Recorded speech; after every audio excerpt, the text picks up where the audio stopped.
สวัสดีครับอาจารย์ครับผม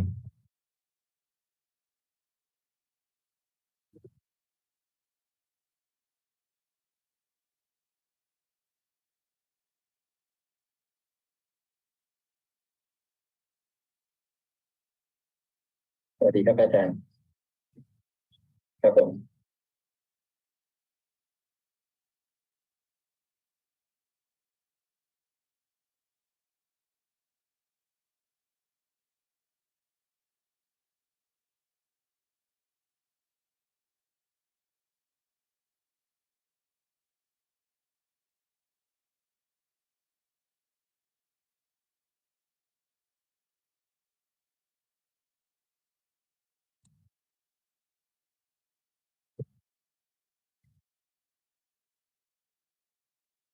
Hello, everybody.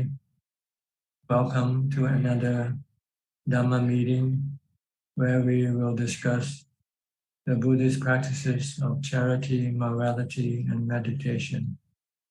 Everyone who's interested is welcome to join. We shall start with our first participant, which is Johanna from Indonesia. Johanna? Hello, Ajaan. Good evening. I don't have any question today. Thank you, Ajaan. No question from you tonight. No question tonight, Ajaan. I just want to listen to you. Thank you. Okay. Go to Billy from Indonesia. Good evening, Ajaan. Today I also don't have any questions. Thank you. Okay. How do you address yourself? Mechi, Pixtuni, or what? They call me Mechi here. Mechi. Yes. Follow the Thai tradition. Yes, because the monastery is actually established by Thai monks. Okay. Yeah. If you're in Mahayana, what would they call you? If you're in the Mahayana? I'm not sure about that. They don't have Mechi tradition there. Yeah, I don't think so. But they have Bhikkhuni, right? Mahayana. Yeah, I think they have Bhikkhuni. Okay. Okay, next, Kwan Liman from Malaysia.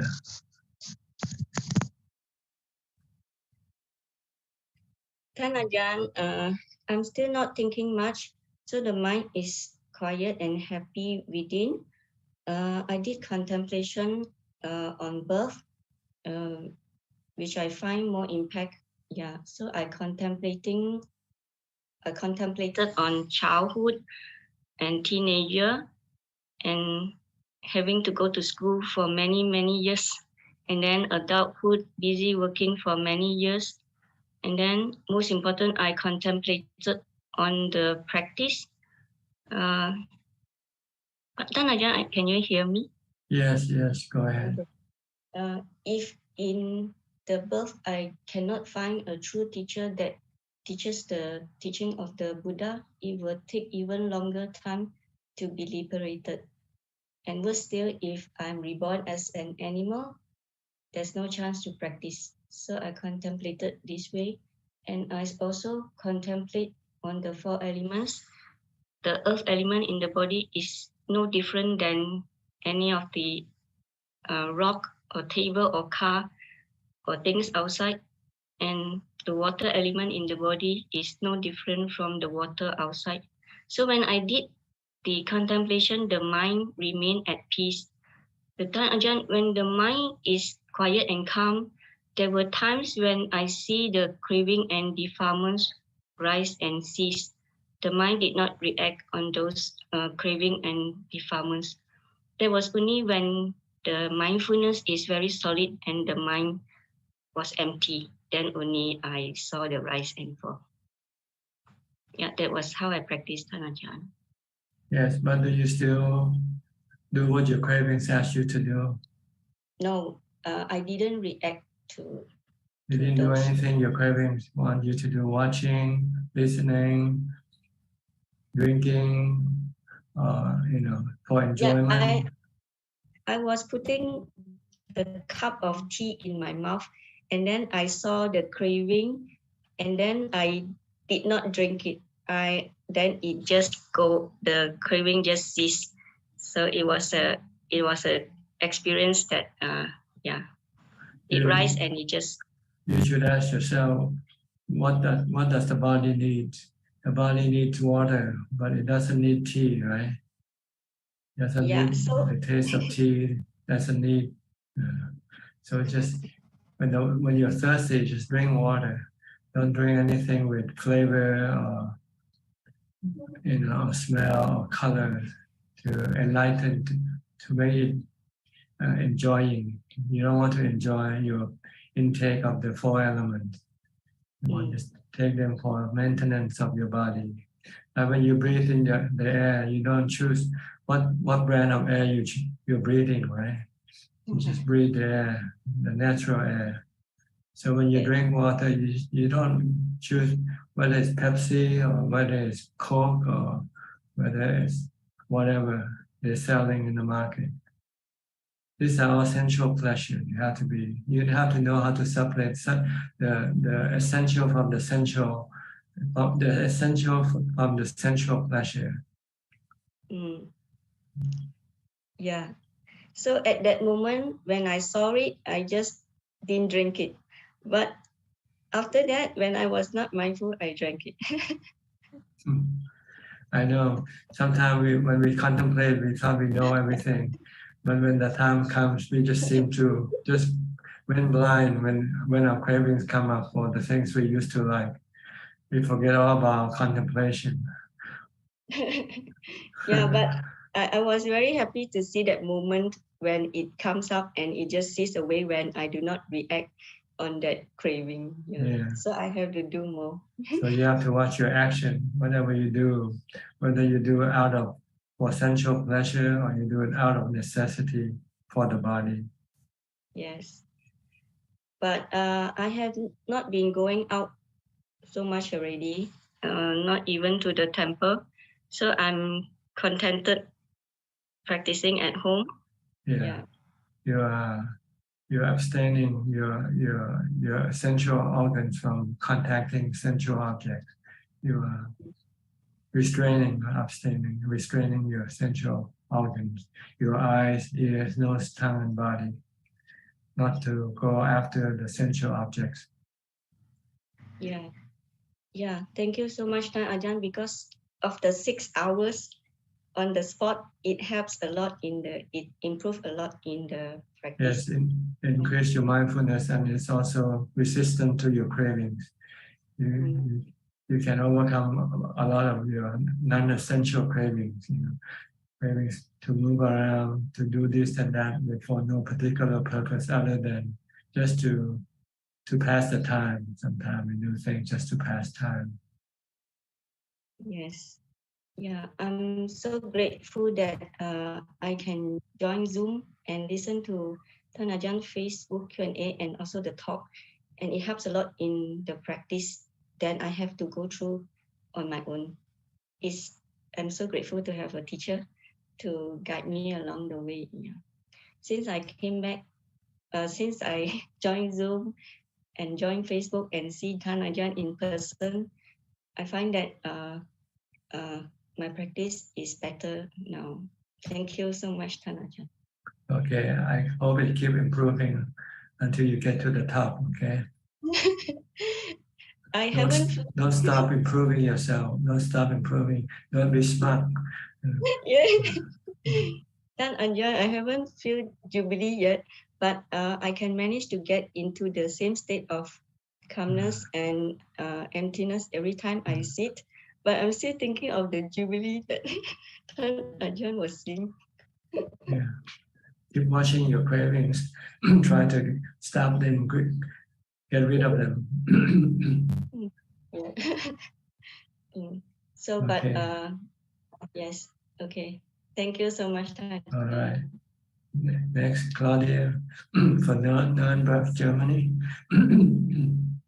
You're not teaching today. Good afternoon. At Thana Ajahn, today I have my afternoon off, so I'm at home and can enjoy the Dhammatalk. How's your translation work coming along? We finished with all your translation.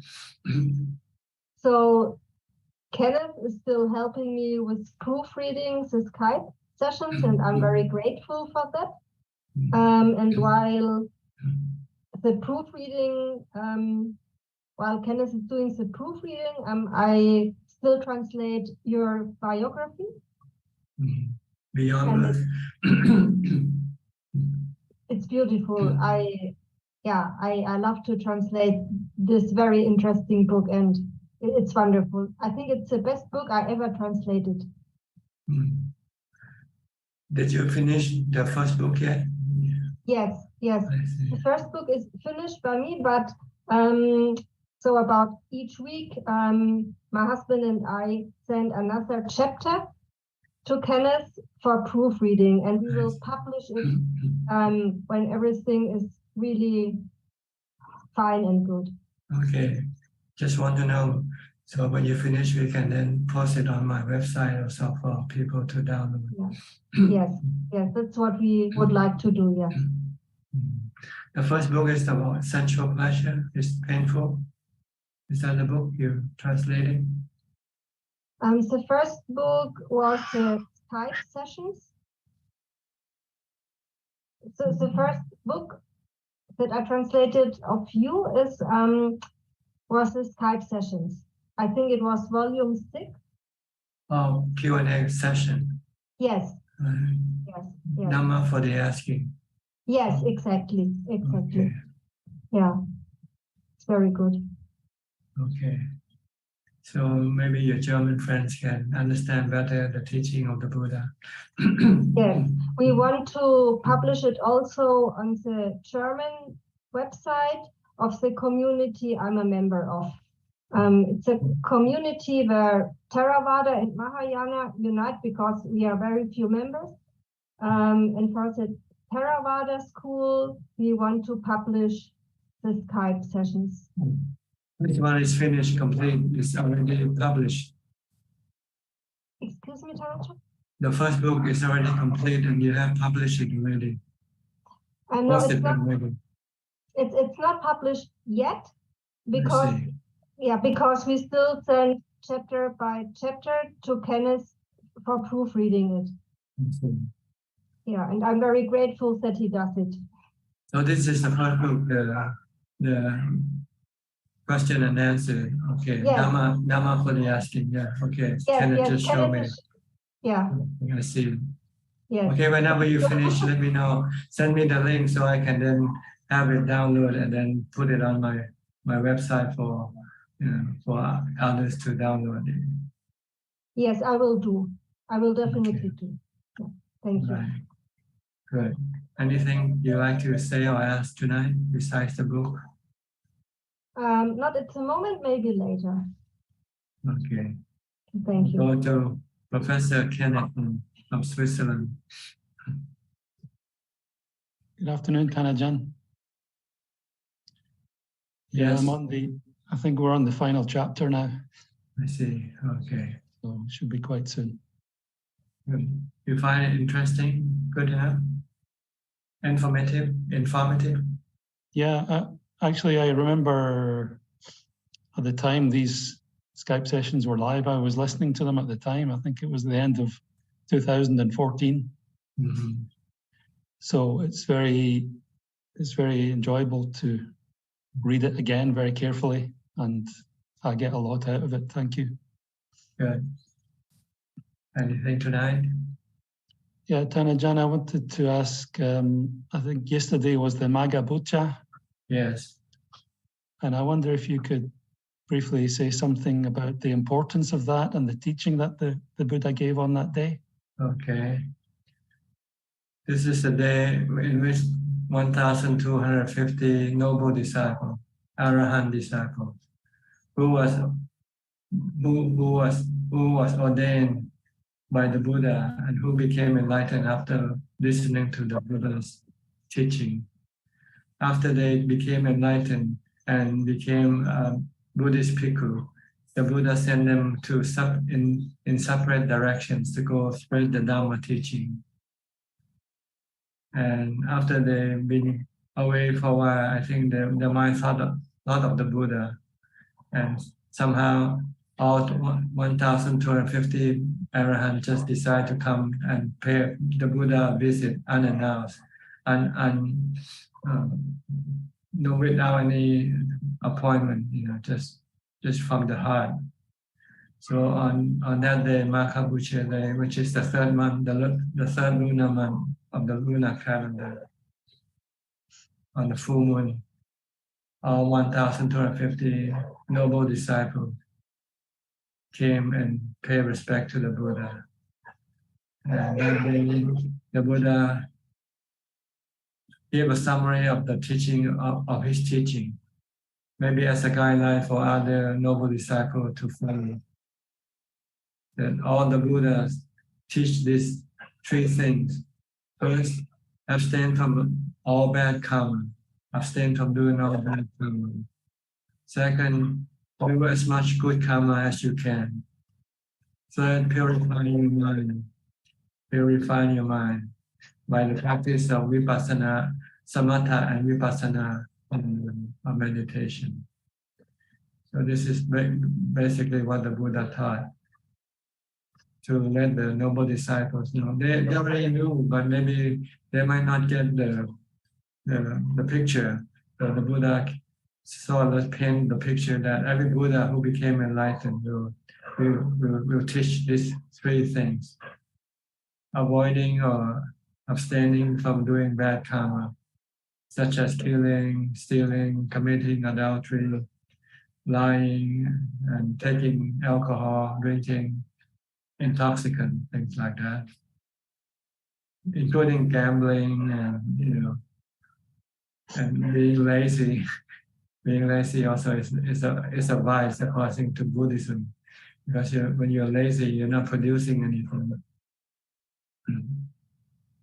So this is the bad karma that we should abstain from doing. And then we try to do as much good karma as we can, or as we come across, like giving, sharing, helping other people, making other people happy. And thirdly, to go and meditate to purify the mind with the practice of samatha and vipassana meditation. So, but there are some other minor teaching included. I can remember. You have to read in the text. You abstain from hurting other people, to seek solitude in quiet places, things like this. Do not say bad thing about other people. Do not hurt other people. And be restrained with the sila, with the monastic rule or monks. Be restrained by the monastic code. And seek quiet places to do meditation. Something like this. This is the other parts of the teaching that he taught. But the principal one is these three things: avoiding doing bad karma, do only good karma, and purify the mind. This is the path for freedom from suffering. This is the path to the freedom of suffering, in which every Buddha who became enlightened will discover and will teach these three things. So basically, this is what Maghabucha is about: to announce to the world that there are at least 1,250 Arahants, which never appeared in this world before the Buddha became enlightened. But only 7 months after the Buddha became enlightened and spread the teaching, he could already create 1,250 Arahants. So it will make people, give inspiration to people to follow his teaching. That the teaching is not void of any result. Follow his teaching and you will become a noble disciple within a very short time if you are capable. See, most of the early students of the Buddha taught were all ordained people. They are recluse. They're keeping the sila. and they can meditate and enter into jhana already, but they lack the wisdom that will tell them how to get rid of the suffering which are caused by their own cravings. They don't know this.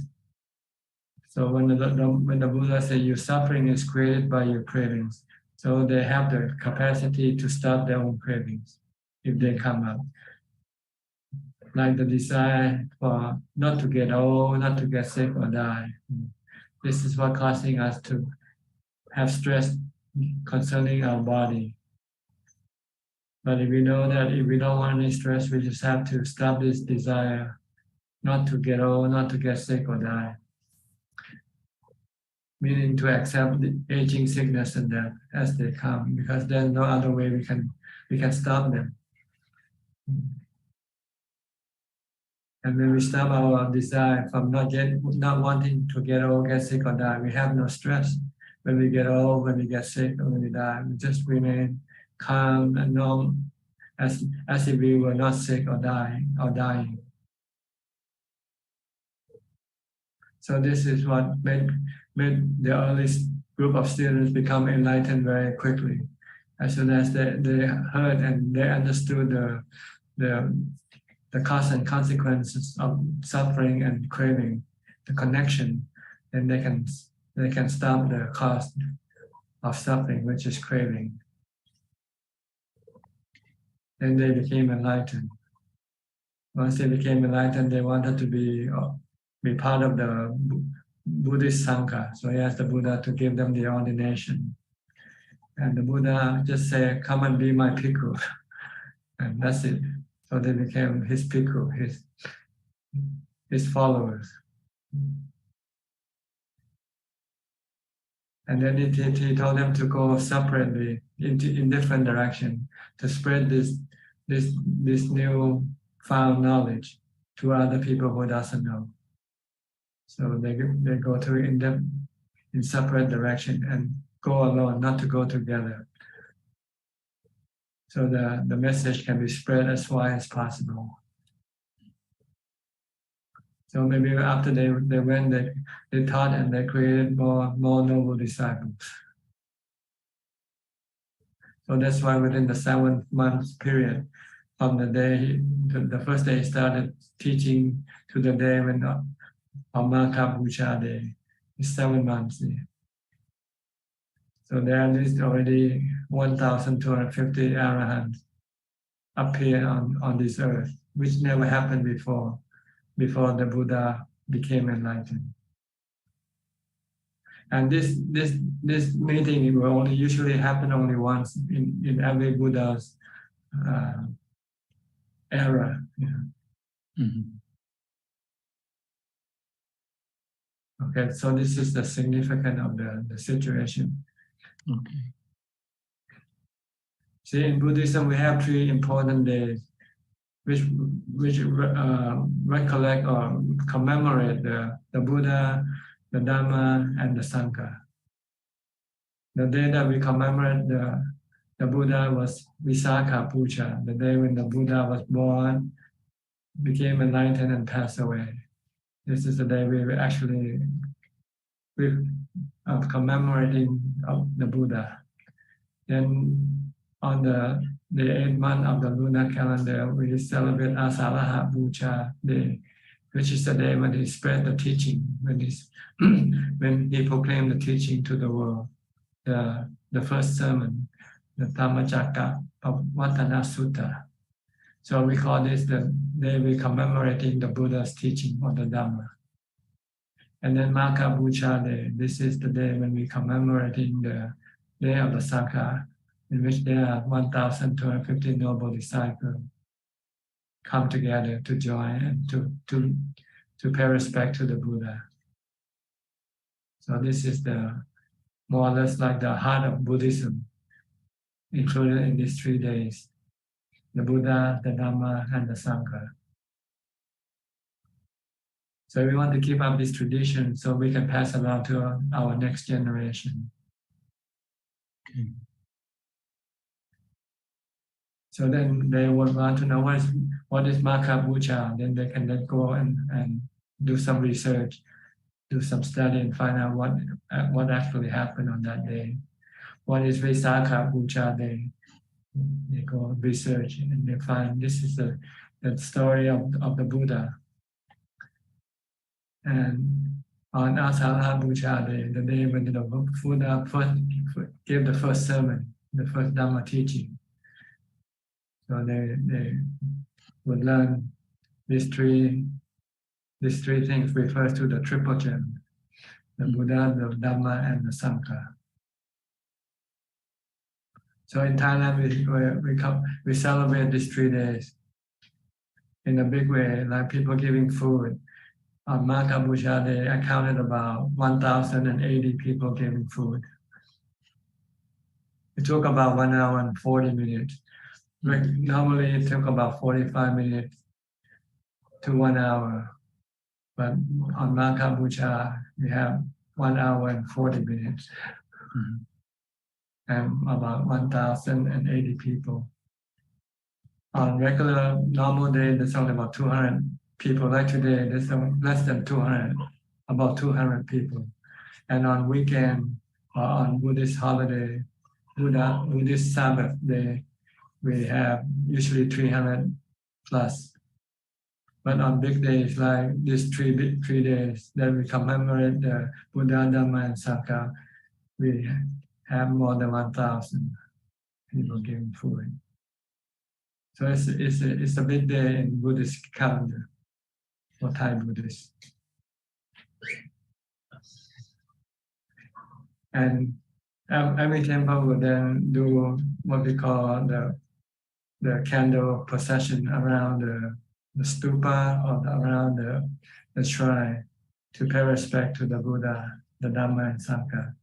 We'll go around, walk around 3 times with candle and incense lighted.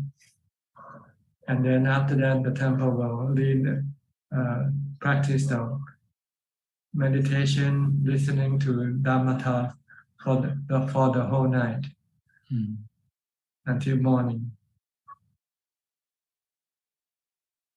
Not every temple, some temple do some more serious temple will do this practice every time they have this special holiday.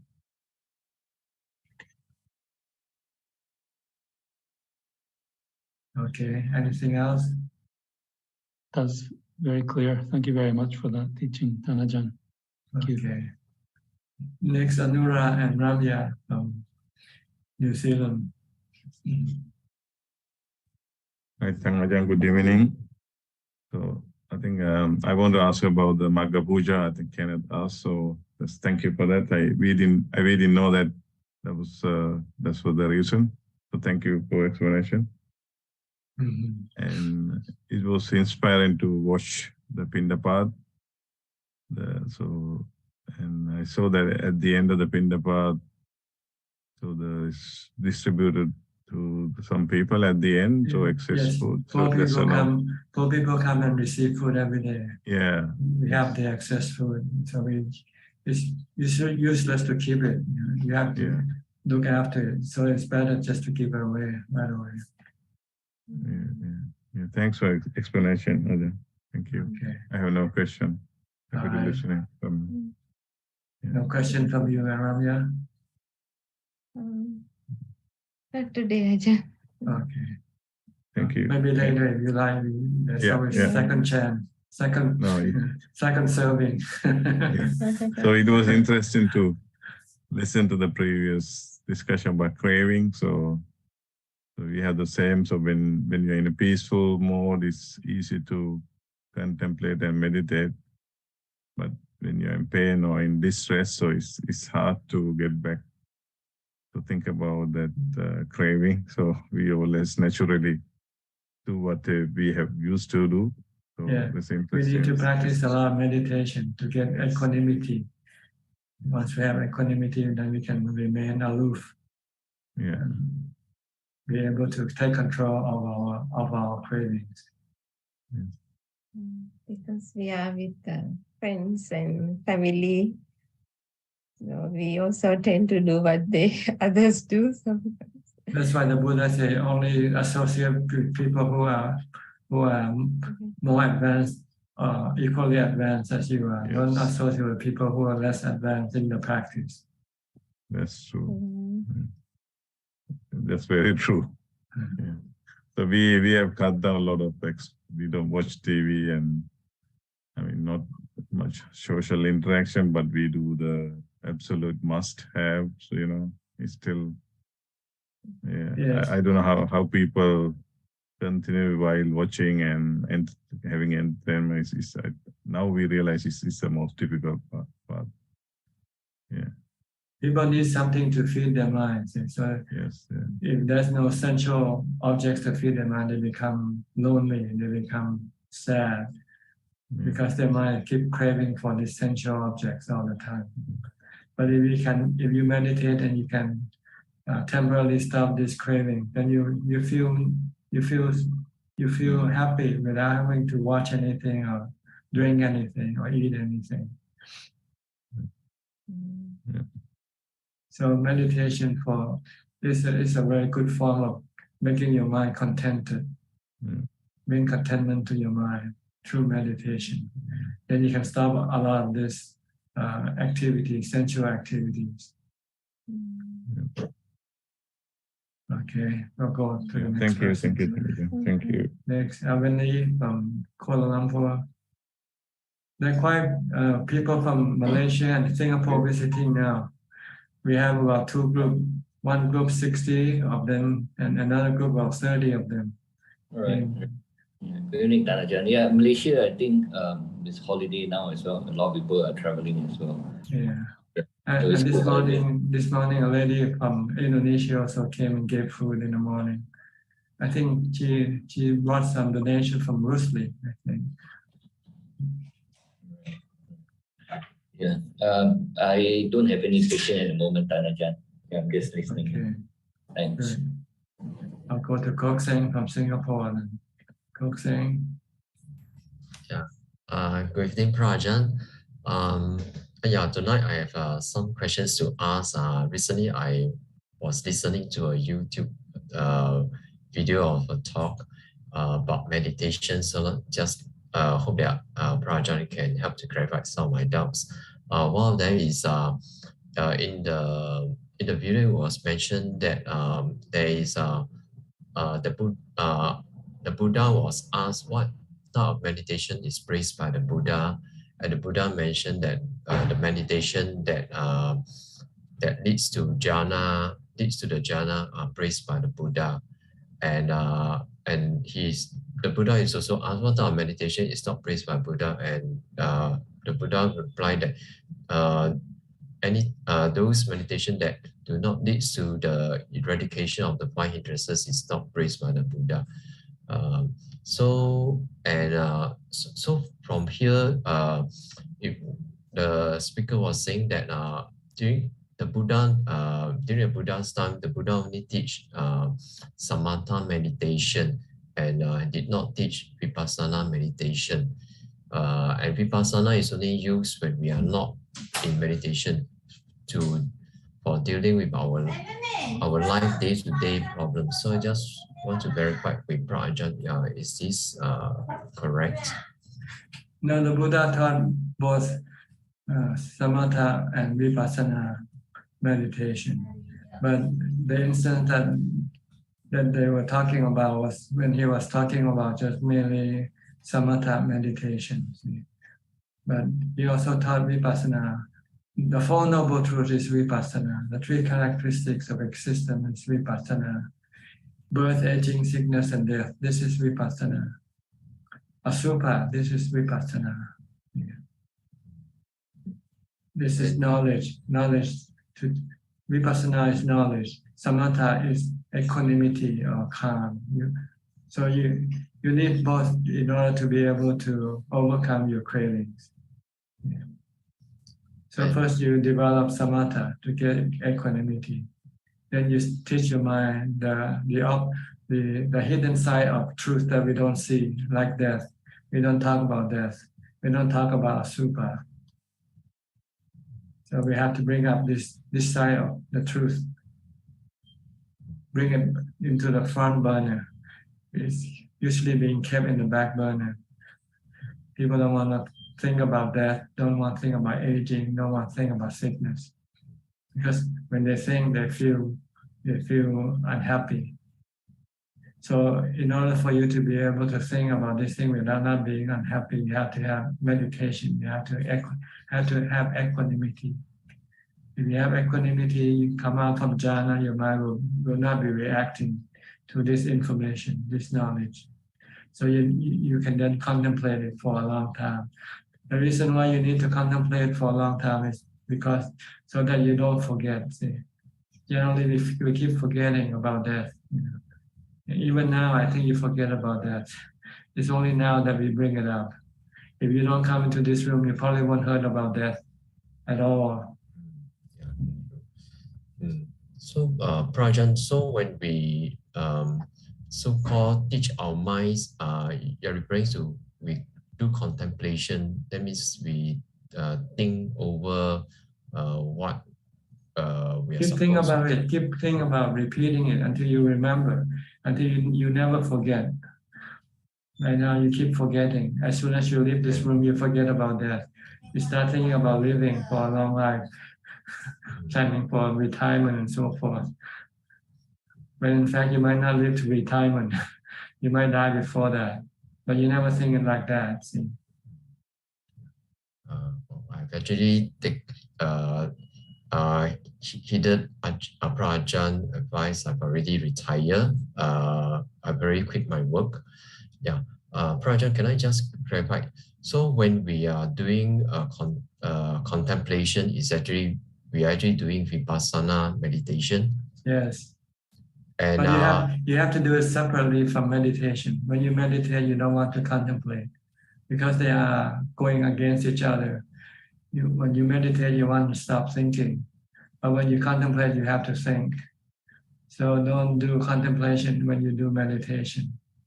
You want to stop thinking. And once the thinking stops, you should keep it stop for a long time, as long as possible. It's only when after you come out of meditation and then you start to think about everything around you, then you can start thinking about this truth. Not when you're meditating. When you come out of meditation and you go for walking meditation, for instance, then you can do vipassana then. And how long should we do the contemplation after our samatha meditation? Until your mind remains calm all the time.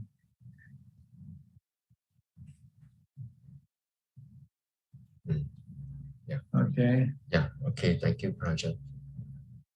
Next, Melinda from Singapore. Hello, Ajaan. No questions for now. Okay. I'll go to Gary, also from Singapore. Gary? Good evening, Ajaan. Ajaan, I have some doubts regarding sati and sampajana. Very often we hear that we have to concentrate and focus on developing of sati, which is mindfulness, but very seldom we hear anything about sampajana. Does it mean that once we focus on developing of sati, sampajana automatically gets developed? Is that the understanding? Sampajana means continuous mindfulness. Oh, okay. That's all. It's not clear understanding sampajana. No. Sampajana is constantly mindful all the time. Okay. All right. When you're mindful all the time, then you can have clear comprehension. I see. Okay. But if you don't comprehend, you don't have clear comprehension. Okay, so have to have clear mindfulness. That's continuous mindfulness, then you can have clear comprehension. Okay, continuous. All right. Okay, thank you, Ajaan. So you start from mindfulness because when you start with your mindfulness practice, it tends to go off and on. You might be mindful for a few seconds or a few minutes, then you forget about your meditation object, your focus, and you let your mind go think about other things. Right? So you're not mindful already. because or even within a few seconds, you can be reciting Putto and the next thing you were already thinking about something else. Yeah, the mind gets very quickly away. Sometimes only maybe 20-30% on Putto, and the rest is thinking of something else. Yeah. See, we can do Putto for 1 minute without thinking about other things. Seriously, try and see if you can do it for 1 minute without thinking about other things. Especially when this 1 minute appears, you don't even think that. Yeah, sometimes when we are doing chanting and the mind is already thinking of something. That means you're not mindful already. Yeah, yes. Okay, thank you, Thanatan. All right.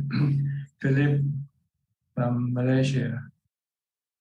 Where is Adeline? She's in the other room. Oh, here she is. Good evening, Ajaan.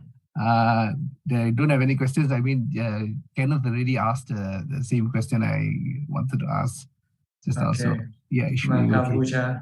Yes. Okay, good. All right. Go to Aparajita from Dubai. Good evening, Ajaan. Yes. How are you? Good? I'm fine. I kind of have a short question. It might seem a little obvious, but what would it be to contemplate? Meaning, I understand it's a thinking within a focused framework. Like supposing if I contemplate my teeth and I say, okay, what is my teeth mind? Is it that kind of questioning within a fixed time? Like, how would it be? Contemplating to see the true nature of this particular subject, like your body. When you contemplate your body, you want to study the nature of this body. Is it permanent or not permanent? Will it get old or not get old? Will it get sick or not get sick? Will it die or not die?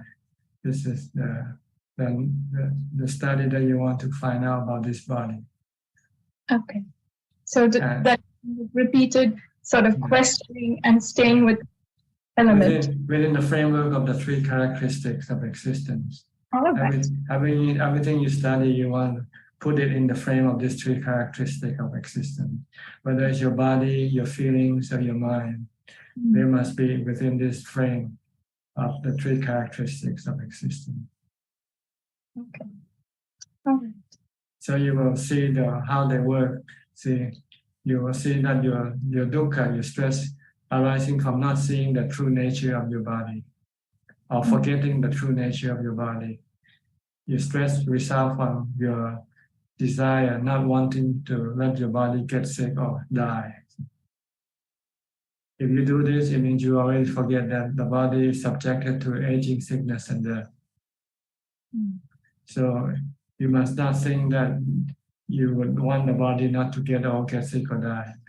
Because if you want, you are creating stress for your mind. But if you keep constantly thinking the body is gonna get old, get sick, and die, and it's nothing I can stop, nothing can prevent it from happening. It's anatta, it's not under my control. So then you let go of you're trying to control your body. We tend to want to control our body, want to keep it healthy, strong, but to a point we can do that, but eventually one day we cannot be able to do it. And if we still want to try, we can create a lot of stress for the mind. Our goal is not to create stress, not to create dukkha, by seeing the truth of anicca and anatta. Once we can accept the truth of anicca and anatta, then we'll stop resisting the truth, not fighting against the truth. So this is what you want to keep contemplating on. First, you do the body part first, the body first. The body is the most obvious subject that we can study. While the feeling is a little more subtle. You cannot see with your eyes, feeling. You have to feel it. And your mind is the same thing. You cannot see with your eyes. You have to know it. But the thing that you can see with your eye, you see every day, is your body. So you want to first learn and study the nature of the body and try to stop creating stress for the mind by trying to over-managing your body. You can manage the body to a certain level, to a manageable level. But if you want to try to do it beyond the manageable level, you can cause stress. Okay, so this is contemplation. Study the nature, teaching the mind the true nature of the body, so that you don't become attached to it. Let it be. When the time comes, if it's gonna get sick, if you cannot do anything about it, then you just have to live with it. Same way with death. Aging is a lot easier because we can. It doesn't hurt so much like sickness or death, but it can hurt some people. They don't even want to get old.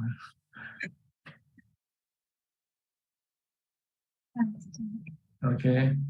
Thank you. In order for you to be able to contemplate this for a long time, you need to have a calm, peaceful mind. That's why you need to practice samatha, to have equanimity. With equanimity, you will not have any sense of negative reaction to the truth. Sometimes people don't like to think about getting old, getting sick, and die. Every time they think, they feel sad, so they don't want to do it.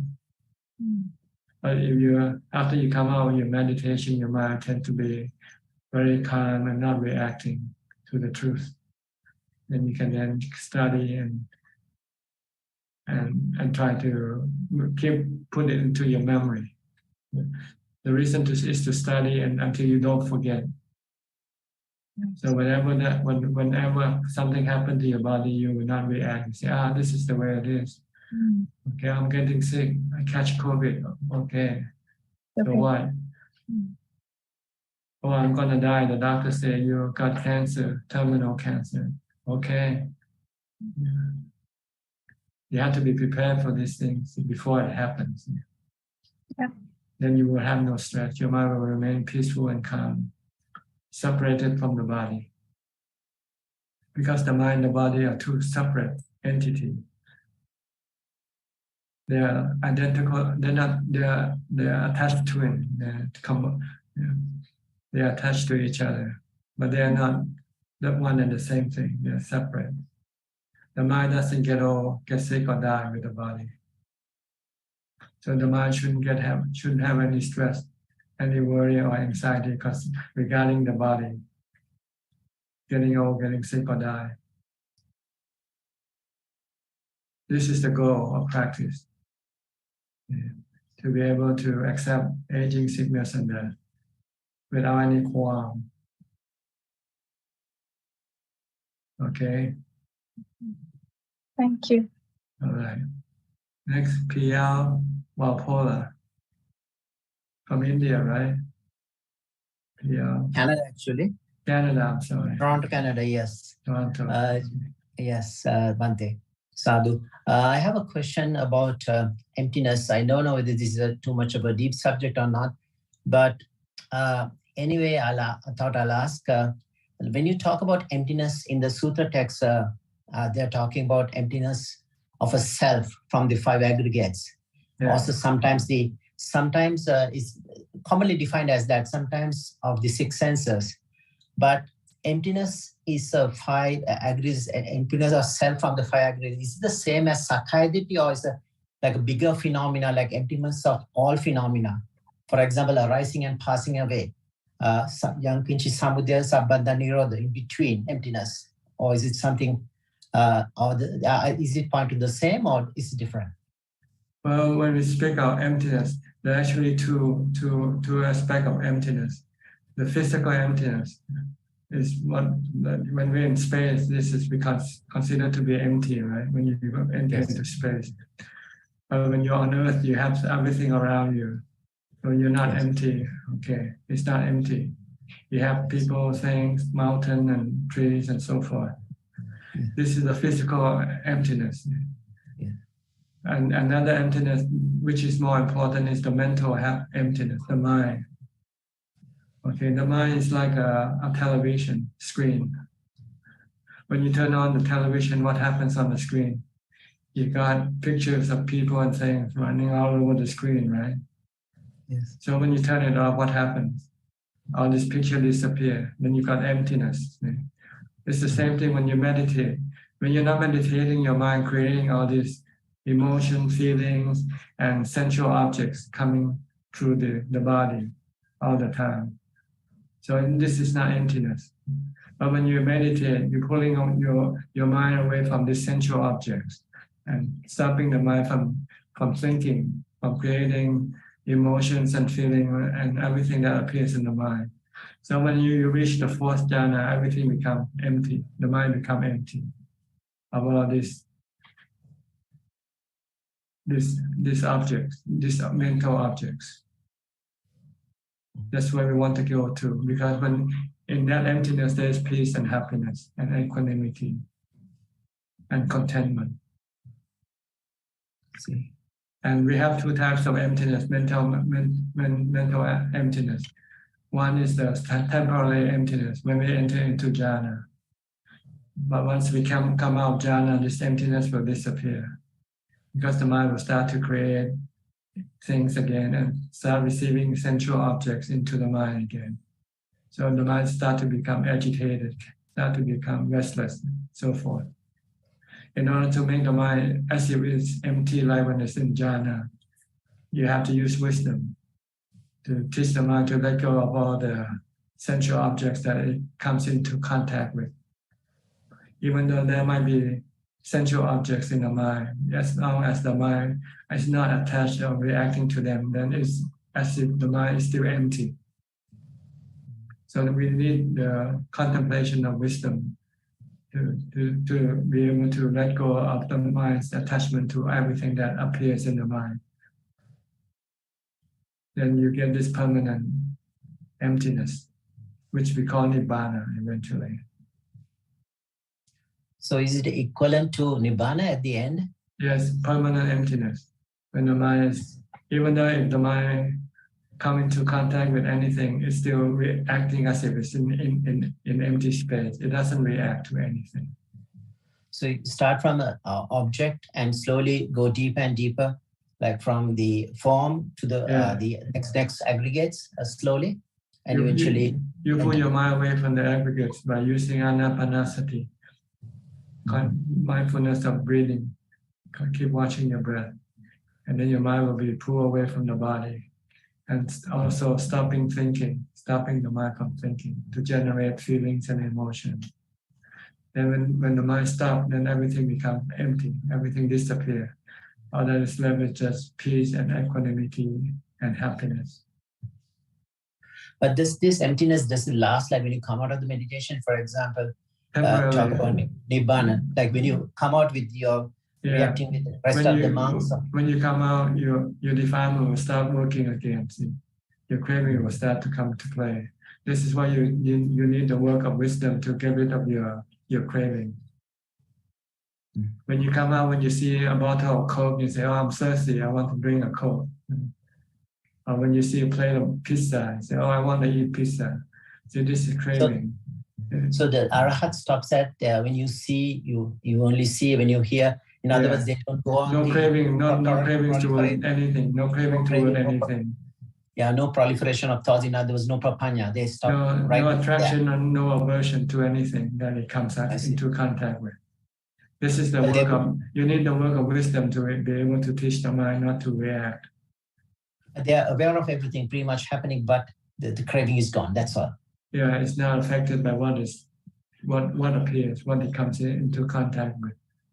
Got it. Thank you, Bhante. Okay. Thank you. I have. Is there room for another question? Sure. Right here. Plenty of time.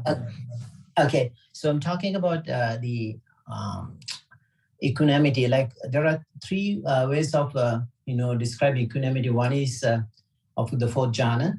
As the second one is at the Brahma Vihara, so the last Brahma Vihara, and also the 7 factors for enlightenment, are they pointing to the same? I believe yes, they are pointing to the thing. same. They are same thing. Yeah. Yes. Same thing. Yeah. So you need to practice meditation to get to equanimity. Once you have equanimity, then it's easy for you to have metta, karuna, and mudita.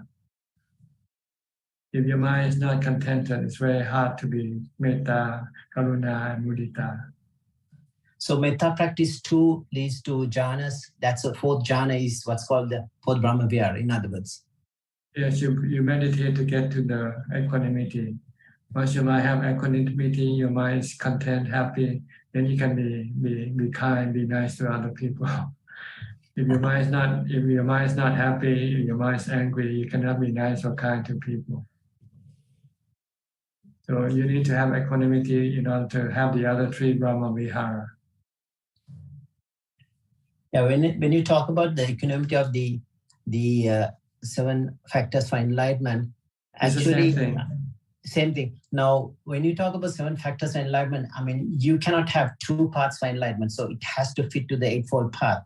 So I believe the 7 factors for enlightenment, another expression for Samma Samadhi, Samma Sati, Samma Samadhi, because Samma Sati is Atapi Sampajano Satima, is already in the first 3 of the 7 factors of enlightenment, and the last 4 jhanas. It is the Noble Eightfold Path in a different guise, that's all. That's all. Yeah, it's the same thing. Same thing. Thank you. Yeah, okay. All right, next. Is that all, by the way? That's it. That's it. Okay, Thank you, sir. Okay. Next, Christine Koe from Penang. Good evening, Ajaan. Listening to your Dhamma talk just now, I feel that, so easy to attain, but it's not easy to do. The reason why it's not easy to do is because you don't do it, that's all. Once you start doing it, it will become easy.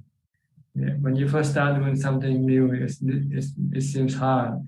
As soon as you keep doing it, then it can become easy eventually. So keep doing. Don't let the difficult part block you from getting to the easy part. Once you start doing, then it will become easy as you practice, as you keep practicing. Okay. Yes, sir. Okay, I will try. Okay. Next, Sui and Czech from Vancouver, Canada.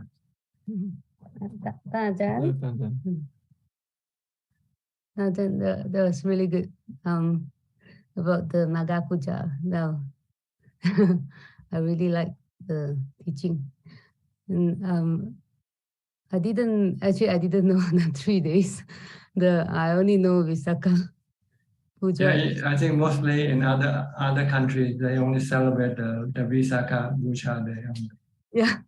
But not the other 2, the Salaha Puja and Magha Puja. Maga Puja. And until I know you, then and you explain about the Buddha, Dhamma, and Sangha. Oh, it makes so much sense to actually have the 3 days instead of just the Visakha that we usually celebrate. But 3 days, Thailand is so wonderful to keep the tradition going with the Magha Puja and the Asala Puja.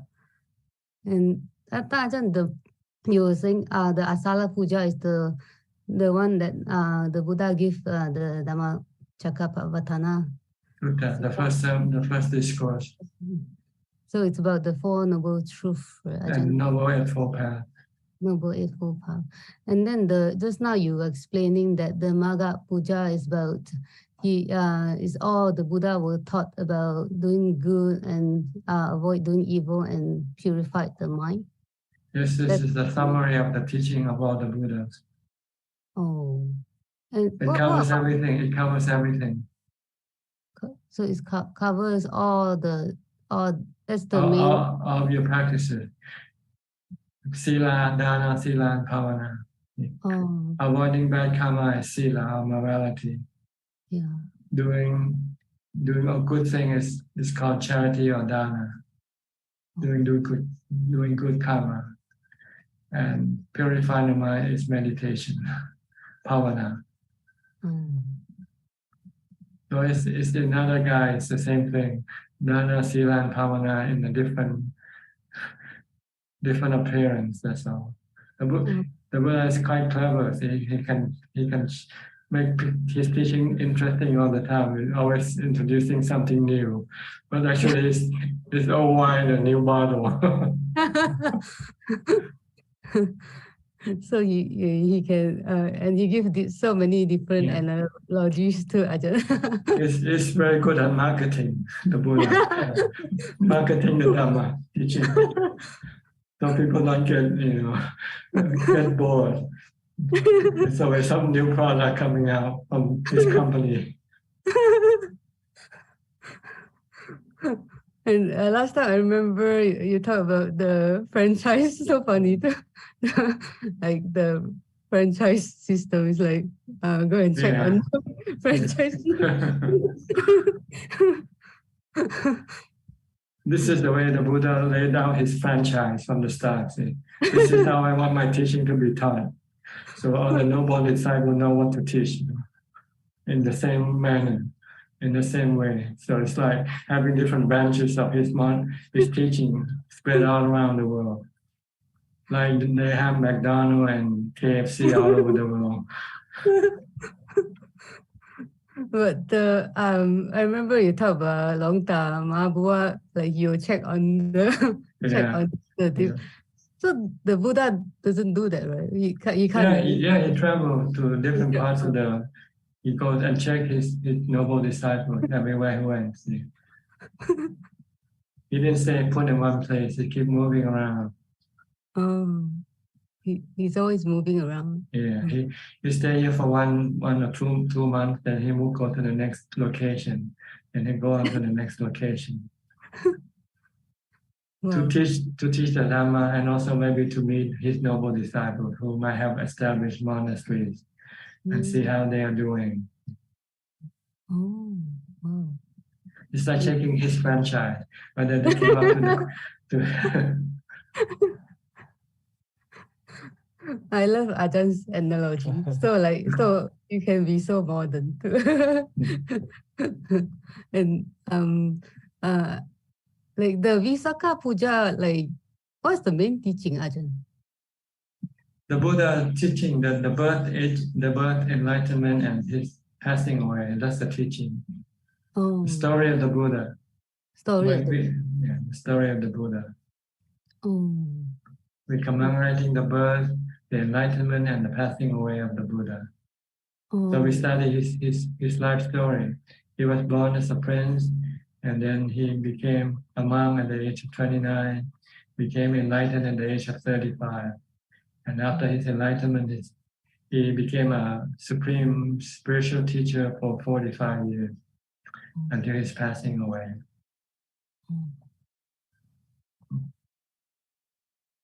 So we can use his lifestyle as our example, our model to follow his lifestyle. His lifestyle is a life of service other people for 45 years. Before he can become a teacher, he has to become a student first. So when the first 6 years, he spent all the time studying and practicing until he reached enlightenment. After he got to enlightenment, then he started teaching. And he kept teaching every day. He teach about 3 or 4 times a day, every day. In the afternoon, he taught to the lay people. In the evening, he taught to the monks and the bhikkhunis. Late at night, he taught to the spiritual beings, the devas. And early in the morning, before he go on his arms round, he'll scan to see who he will see who needs his teaching most on that day. He will go to that person.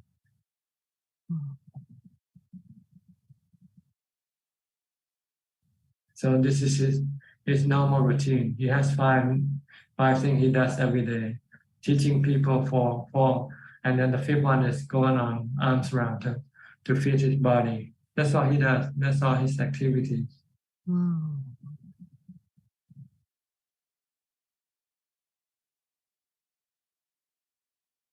Okay, so we study his lifestyle and use it as our example and follow his example.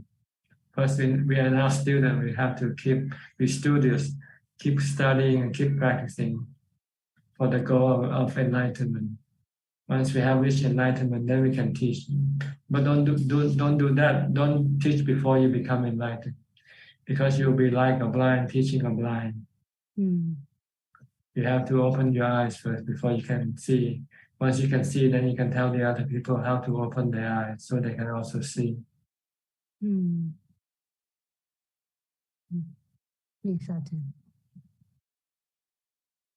Okay. Tan Ajahn, may I offer like my service like to people that maybe would like your books beyond birth, like for example Parajita or Dean or yeah, sorry if I miss anyone, but please feel free to let me know if you like Beyond Birth, the book. Yeah. Okay. I cannot let you know because I don't need them. It's people who need them who will let you know. And they can contact my assistant email if they want any book. Then my assistant can contact you and let you know. The book is here. I don't have time to come and do this thing. I have enough work on my hand. Like last Sunday, I had to cancel my weekly Q&A meeting because I didn't have enough time. Is it because like there's thousands of people that day to like do? It happened that day. It's my shaving day, and I have to shave. Oh. Also, but the one with I just didn't have enough time to do the Q&A if I have to shave that day, because then I have to rest also before, and then I have to prepare for my afternoon teaching also on that day. So there are quite a lot of plate on my hand on that day. That's not the same day as the one that you said, like there's 1,000 people like doing like dana, like that's the day after. It was Monday. But I had to shave on Sunday. Oh, so wow, thousands of people, Ajahn. So you have to like walk like walking the same distance, but it just takes longer time. That's all, because there's so much more people to give food. Yeah. Wow. Yeah. The same distance, but the time it takes is longer because there are more people giving food. Oh, I thought you are fast. You have to be faster because like so many people, you have to like walk really fast. You cannot walk fast because people have to give food. How can you walk fast? If you walk fast, then they won't be able to give you any food. What kind of logic you're thinking? Same, but wow, thousands of people. I can't imagine. Oh. Thailand is amazing. Yeah. Yeah. But that's most people in Thailand do is giving food, giving support to the Buddhism, but they don't practice much either. They don't practice sila much, or they don't practice meditation much. But we will never get to see that here, like the thousands of people giving. We'll never get to see that phenomena. Only in Thailand, probably. Who knows, in the future, things can change. Maybe Buddhism will move to the West, and it might thrive in the West in the future. Yeah, you're right. Who knows? Anything can happen. It doesn't really matter. What matter is your practice more than anything else. So don't sidestep this issue. The main issue is your practice. Yes, Ajahn. How to get rid of your stress. How to prevent the stress from arising in your mind. Okay. Yes, Ajahn. Yeah. Okay, Ajahn. Thank you. Okay. We'll go to Alfredo from Brazil. Alfredo, Rebecca. Hi, Bante. Hi, how are you? It's good. Good explanation about Dhamma today, Bante. Must be hot now, and must be summer now in Brazil, huh? Yes, now it's summer. Very rain. Very rainy. Okay. Yes. On Friday, I travel, but I will travel on Friday. Where will you go? Where are you going? To Minas Gerais is a state of Brazil. I see. For vacation, holiday? No, I don't vacation. Only with my friends of motorcycle. Oh, motorcycle. Okay. Yes, my friends. You have 10 years. motorcycle? You have motorcycle yourself? Yes, I have 4 motorcycles. 4 motorcycles. Yes. Are they all big bikes or they are? Yes. Big 1,000 cylinders. Oh, 1,000 cc. Yeah. Okay. Yes, very strong. I see. But yes, the peoples, you and me and other peoples of a group in past lives has practiced, but it's very coincidence you stay here with you and the other participants practice Dhamma, Bante? Yes, we have the same interest. So when we have the same interest, we tend to we tend to get together when we have a chance, like today. Yes. If you have no interest in Buddhism in the past, then you probably won't be in this room now. Yes. So, yes, in Forjana, but it's not the case, Bante. But I think is very respect to our past lives, Bante. The practice now, ne?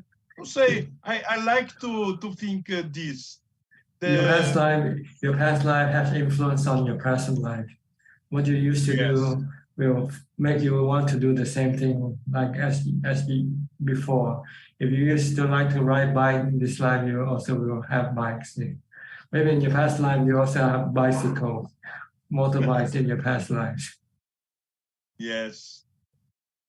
Yes. Right? Yes. Okay. Not only Sotapana, but Sotapana is a height level, Bante. Yeah, everything. It doesn't matter high or low level. It's what you used to do will become a habit. See? Then it will stick with you when you come to this life. Yes. Yes. But you can change the habit if you know it's useless. Like riding bike is useless. You can change that. Instead of riding bike, you stay at home and meditate instead. Sell your bike, give your bikes away. Then your next life, you won't be riding bikes anymore. You'll become a Sotapanna instead. Yes.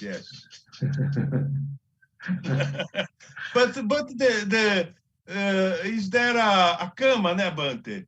In life, everything you do is karma. Everything you do is karma. We have to do anything, Bante. How you take care university, take care other people's. It's a karma that you have to do, Bante. Sometimes you don't have to do, but you do it because you see that you can make something useful and then you do it. But you don't have to do it. Like teaching Dhamma, I don't have to teach if I don't want to teach. It's not an obligation, but it's not obligation, and it's not habit either. It's just out of what you call sensibility. See? Like the Buddha, when he first became enlightened, he didn't want to teach. But then after considering the benefit that can happen to people, then he decided to teach for the benefit of other people. Yes. Or compassion. Yeah, compassion. Yes. So sometimes you do things not because you used to like to do or anything like that, but you find that it is good to do. It makes the world better. Let's put it that way. So you do it. Yes. Any friends of me, once I have to teach in Dhamma, I say to him, I'm not teaching. I'm not preparing. Because not only preparing, the other people's not having Dhamma, not wanting Dhamma, but it's difficult peoples that having Dhamma, that want Dhamma, but well, if you know some Dhamma, you can teach them if you like, but don't make it as a profession. Your main profession or occupation should be practicing first to become enlightened. Yes. But just giving tips here and there is okay. If somebody wants to ask for a few tips, you can give them. But don't do it as like a full-time job. You don't want to teach as a full-time job yet. You want to practice as a full-time job first. Yes. Other people speaking, we are have wisdom, but wisdom. Well, occasionally you can give them a few tips what to do, but as long as you don't lose your direction, as long as you don't stop practicing, don't make your teaching to become an obstruction to your practice. That's the important thing. Yes. Okay. Yes. Okay. Enjoy your bike ride. Easy Rider. Thanks. You know Easy Rider? On raining, but right on raining. Yeah. Okay. All right. I will practice. I will try to practice. Okay, meditate when you ride. Okay, mindfulness. a little meditation. Okay. Okay. Next, Gek from Penang. Gek Yen So. Good evening. No question, but I would like to say sadhu times 3 to Claudia, Sister Claudia, for the translation. Yeah. Okay. Next, Diana from Wales. Greetings, Tanajan. I've come to the end of a big project that I've been involved in for about 4 years. And so now I have time, but I'm planning things to do with the family, and I feel conflicted now because I know you say we should be content to do nothing but practice. Try to sit down for a few hours without doing anything. This is doing something, but by not doing anything, you're achieving something. You are restraining your cravings. You are taking control over your cravings. Normally, your craving is the one that controls you, tells you what to do. Now you want to rebel. You want to be a rebel. Rise up and go fight against your cravings. Yeah, go ahead. As a layperson, is it about balance or is it about doing as much as we can? Yeah, as much as you can. The more, the better. Try to reduce all the other activities to a minimum or to zero if possible. So you can have maximum time for your practice only. But you might have to do it gradually. You might not be able to do it right away, completely, because you won't have the strength to do it.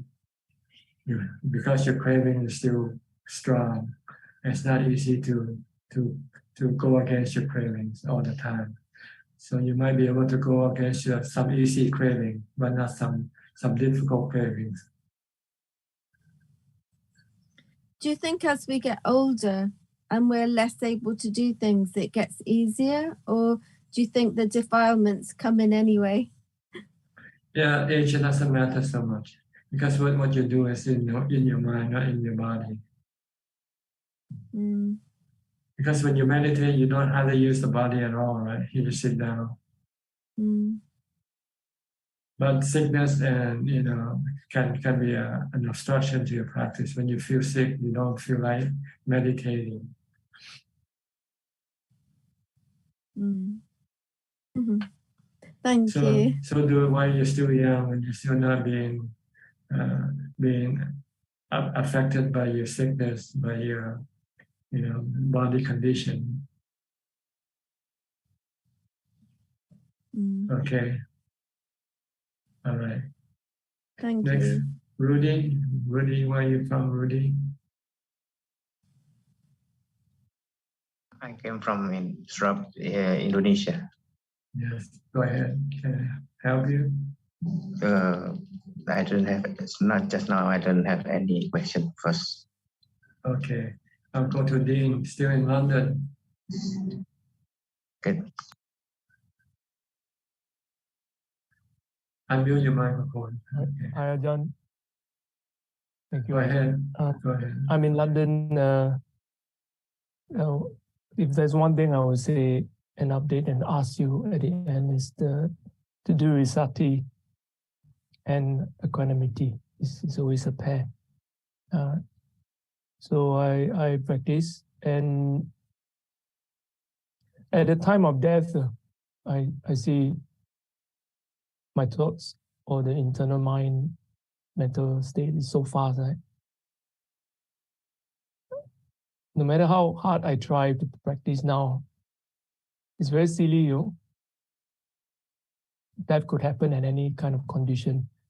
And then I'm trying to prepare for my thinking in the last moment to think in this way so that I'll be okay. This is not going to work. So I saw this, right? It's not fast enough. So I investigate this and see that the only way is to deeply purify sati and equanimity until it's predominant, means at the background constantly running by default state. There's sudden death occurs. The only thing that matters, the only thing that will carry me through is the strength of the purity of sati and equanimity. Whatever small amount I can develop. Not to be activated during the moment of death, but to have it constantly at the background. Or if I have enough skill to bring it to the foreground when I interact with people. So this revelation is, that links to another thing I want to ask you, which is,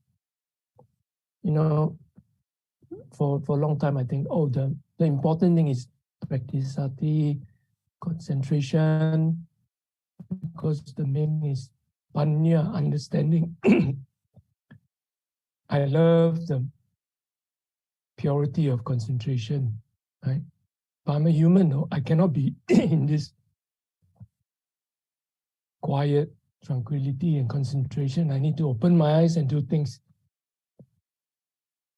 So the question leads to the panya part, I get all these panya, understanding all that, right?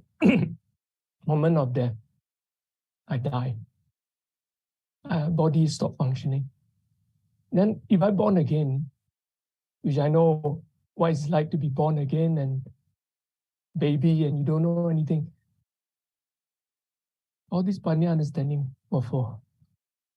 So that thing I want to say is that I understand your emphasis for me to purify sati. And it's very hard to do because the default state for all of us is uncontrolled flow of consciousness. Otherwise, Buddha would not emphasize the need for determination, focus. It won't be necessary if it's so easy. So actually, Ajahn, you tell us to sit there and don't do anything for a few hours. It's harder to do, to practice, than to just, okay, stand up from meditation and go enjoy your life, do your thing. That is so much easier. You don't need to concentrate to do that. So I want to ask this thing that my emphasis is shifting to purifying sati. The panya, take second sit. I know the emphasis in the Buddha teaching is panya is the key to for me to break through, but I think it's a byproduct, and all my concentration should be in sati and samadhi. If I'm neglecting the panya wrongly, Ajahn, please help me, remind me, and maybe you say a bit about that to teach me a little bit more on this, please. Well, you wanted me to talk about panya in relation to sati and samadhi. Okay. See, sati and samadhi is the strength of the mind. The ability of the mind to stop the defilement is dependent on the strength of mindfulness and excuse me, on strength of mindfulness and consequentially the ubekkha or equanimity. If you have strong mindfulness, you can stop the mind. When you can stop the mind, excuse me, when you can stop the mind, you can also stop the defilement. Because the defilement use the mind as the instrument for it to do things, to go about things. So this is what you need. Why wisdom just tells you the reason why you should not do what your defilement wants you to do. Because what the defilement wants you to do is to create stress for you. Because the objects that your defilement wants is really suffering or stress in disguise. You look at things that your defilement wants as happiness, something that will make you happy. When you see a bottle of drink, a plate of food, you say, this is good, this is delicious. You know? But you don't think that it's temporary, that you might have this food sometime and sometime you might not have it. So if you don't have it, what do you feel like? You will feel sad, right? When you want something to eat and you cannot have it. So this is what wisdom tells you, that what the objects that can make you happy cannot be there for you all the time. Yeah. And when you cannot get what you want, then you will have dukkha or stress. Yeah. But if you see that it's not something that is reliable, it's not the true source of your happiness, but it's really a source of your dukkha. So when you see this, then you stop wanting anything, and rather just to have nothing and be happy with nothing. That's when you stop your craving. And when your craving stops, you'll find that you might have contentment in place of your cravings. So this is basically what the samadhi and wisdom have two separate functions. Samadhi is to stop the defilement. Wisdom, it tells you the reason why you should stop your defilement. Because your defilement will always take you to suffering, to stress, not to happiness, not to true happiness, false happiness, fake happiness. Yeah. I can see the continue. So every time you think, if I go do this thing, I will be happy. You have to use wisdom to say, yes, but it's a temporary happiness. One day you will not be able to do it, then what would happen? Like when we have COVID, we're not able to go around doing things like we used to. What happened? We have to stay locked up in the house. We feel stressful, right? But if you don't have any desire to go out of the house to do anything, then you won't feel stressful if you're locked up in the house. So that is the advantage of not having any cravings as compared to having cravings. When you have cravings, you have to go after the things that you crave for in order to make you satisfied. But if you have no cravings, then there's no need for you to go after anything, and you can be satisfied, be content without having anything. So this is wisdom. You see that everything that you think will satisfy you cannot give you permanent satisfaction. They only give you temporary satisfaction. And when you cannot get them or lose them, then you can have stress or sadness. So this, they are they do two separate things, but they need each other.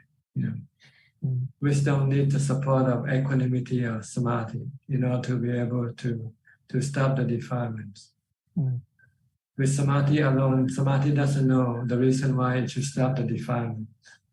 So when the defilement says, "Let's go have a pizza," and you go out, even if you have samadhi. I see. Okay. So I see. It's the strength of sati and samadhi can stop the defilement. But if it has no incentive to, if we have no reason for it to stop, it won't stop. So you need wisdom to give it the incentive to stop the defilement.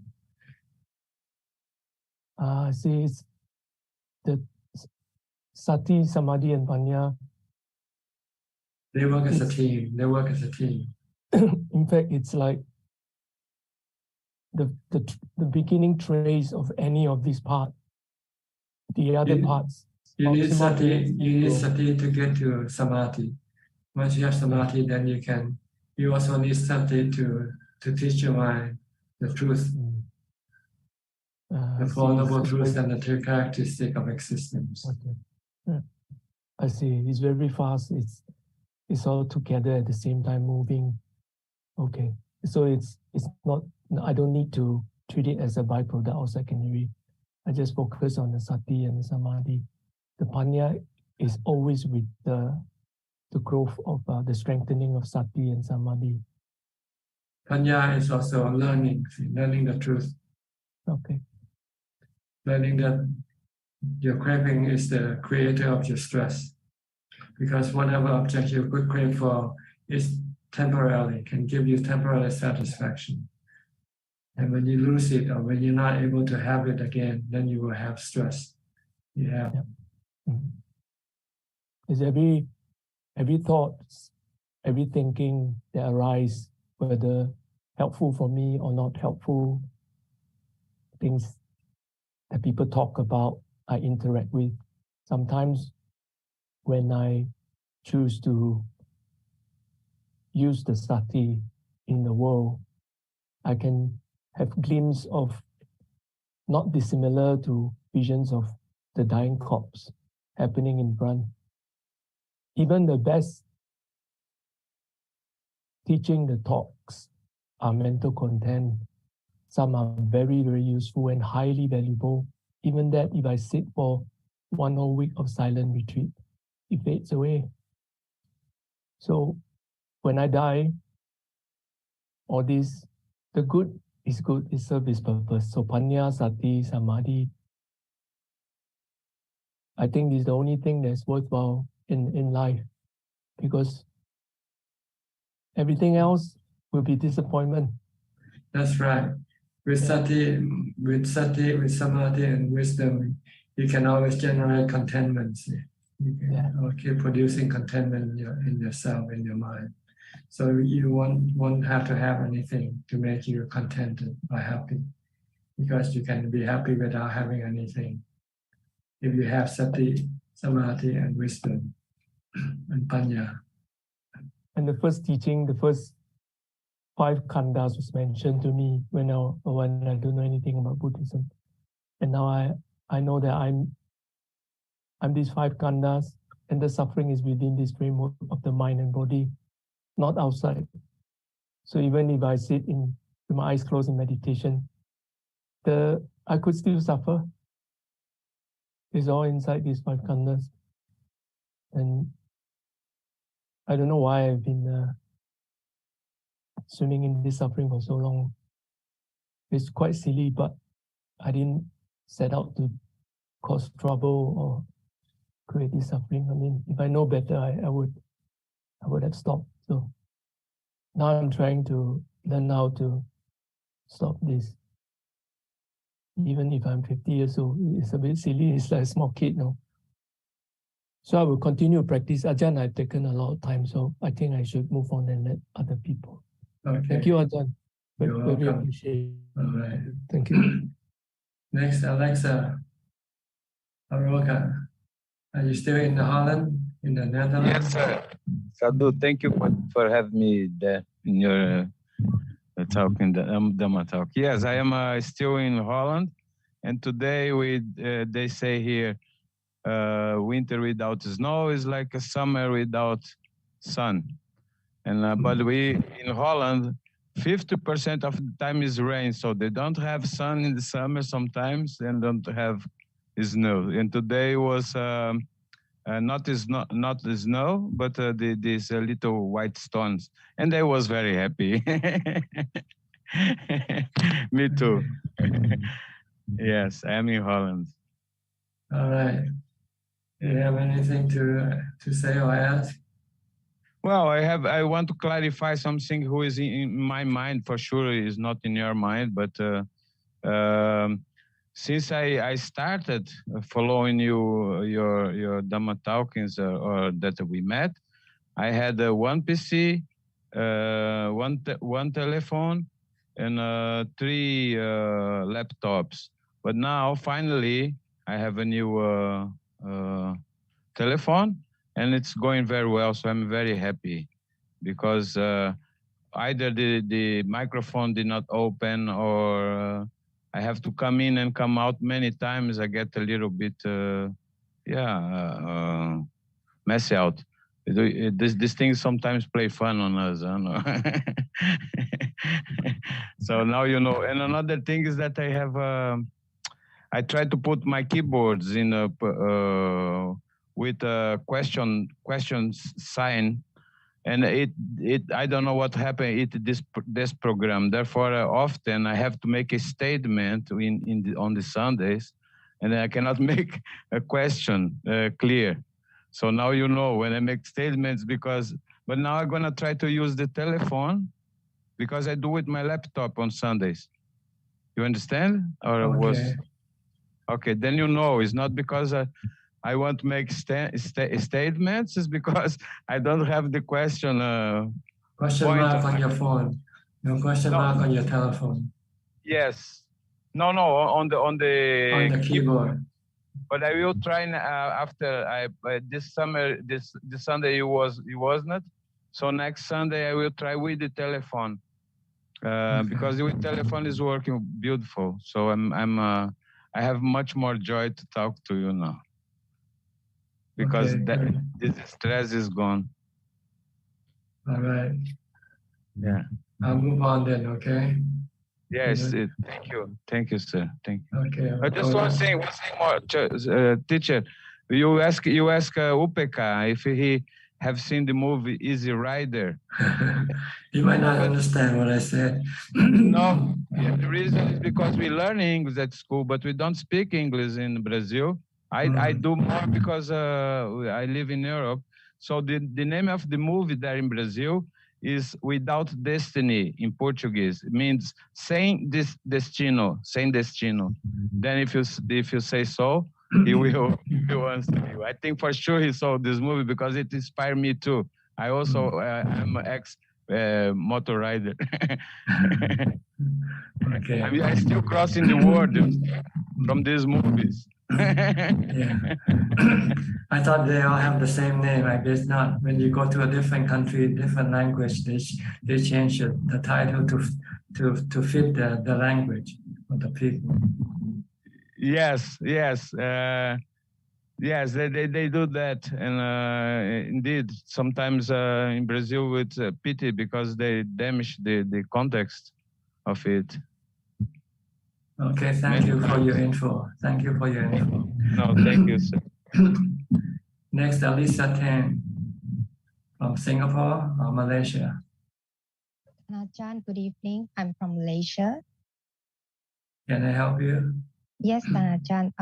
Can you please help me to overcome sloth and torpor during meditation? Yes, you have to fast. You have to eat a little, reduce your food intake. Keep yourself hungry. When you're hungry, you won't be sleepy. If you're full, you usually will be sleepy. So you don't have to eat too much. Try to eat just one or two meals a day, not after midday.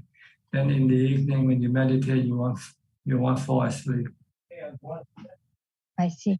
But normally I'll do meditations in the morning and I get up. So is that a proper time to do it? Because when I get up in the morning, I don't have any food yet. And normally I don't eat until afternoon. Then you're still sleepy. It means you don't have enough sleep then. Oh, okay. Maybe you have to sleep earlier. Go to bed early so that you get up early in the morning and you have fully rested, then you probably won't be sleepy. If you're sleepy still, then you have to do walking meditation instead, not sitting meditation. For beginners in meditation, in sitting meditation, how long we should sit in for meditation? As long as possible. Don't set up the time. Just sit until you feel you can no longer sit, then you get up. If you set up the time, your mind will keep thinking about the time when it's going to be over, So you won't be concentrating on your meditation. So don't set up the clock. Don't worry about the clock. Just worry about your mindfulness.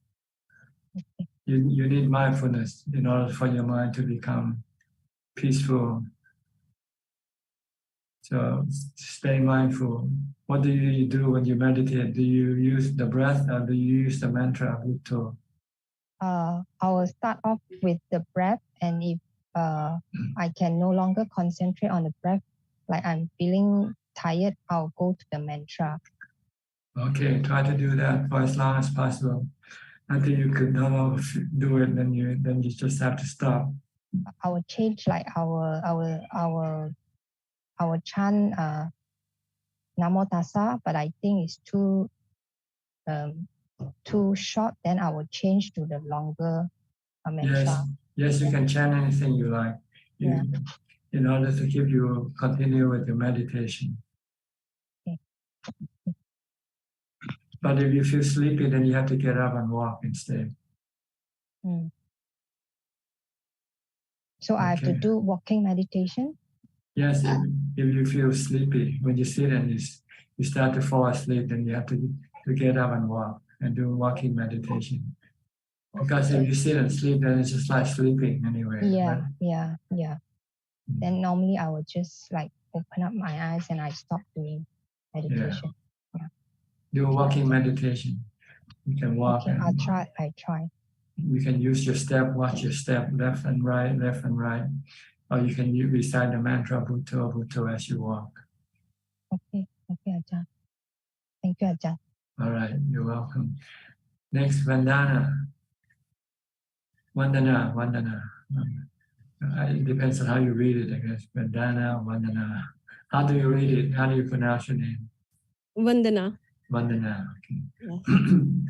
This is more Asiatic, right? Vandana is Vandana is more westernized.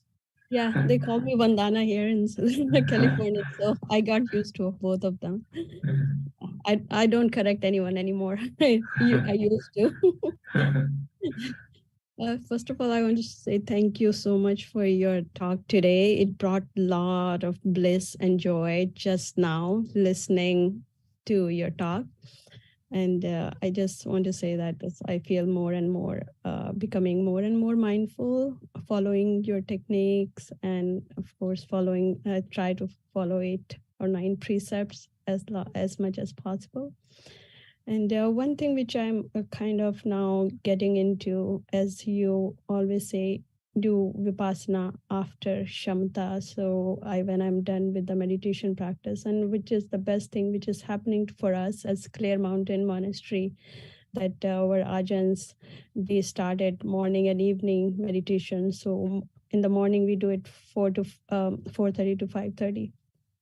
So that is wonderful, doing wonders for the practice for all of us. So for me, I'm moving towards now Vipassana. So and which is happening naturally. I don't have to try for it, as my mind is, after the meditation, in any situation, start to contemplate anicca, dukkha, anatta in all situations. And it's happening naturally. But sometime when I see the suffering, for example, yesterday, my sister told me about a young lady who died while taking children for hiking. And the tree fell because we are having heavy snow, not snow, yeah, of course, snow on the mountains we can see, and then wind and rain too much. And she was taking children for a hike, and then tree fell and she died. And my sister showed me her picture because their kids goes to the same school. And all of a sudden, my heart filled with pain for the kids, because she left behind 6-year-old.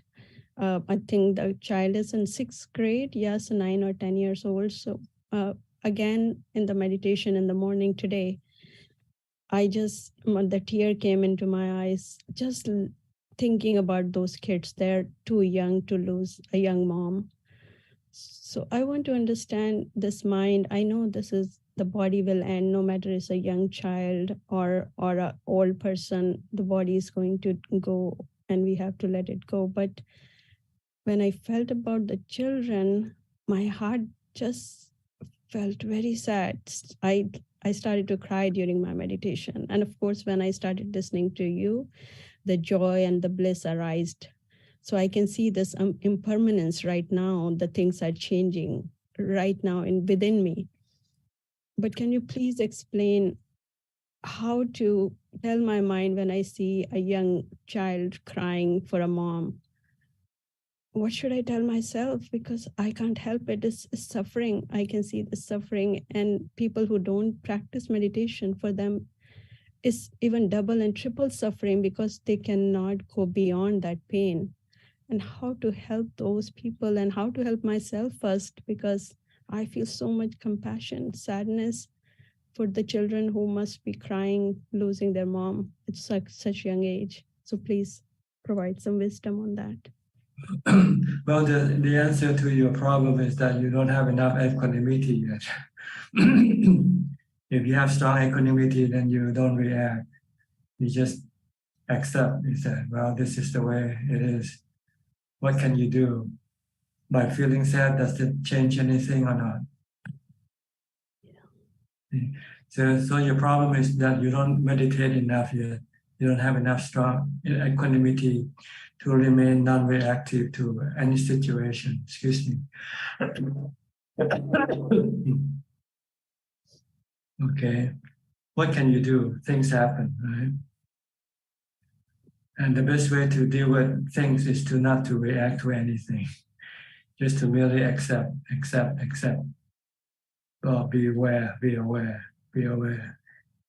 Or merely knowing. The Buddha said, what you see, just merely see. What you hear, just merely hear. Don't do any mental manufacturing.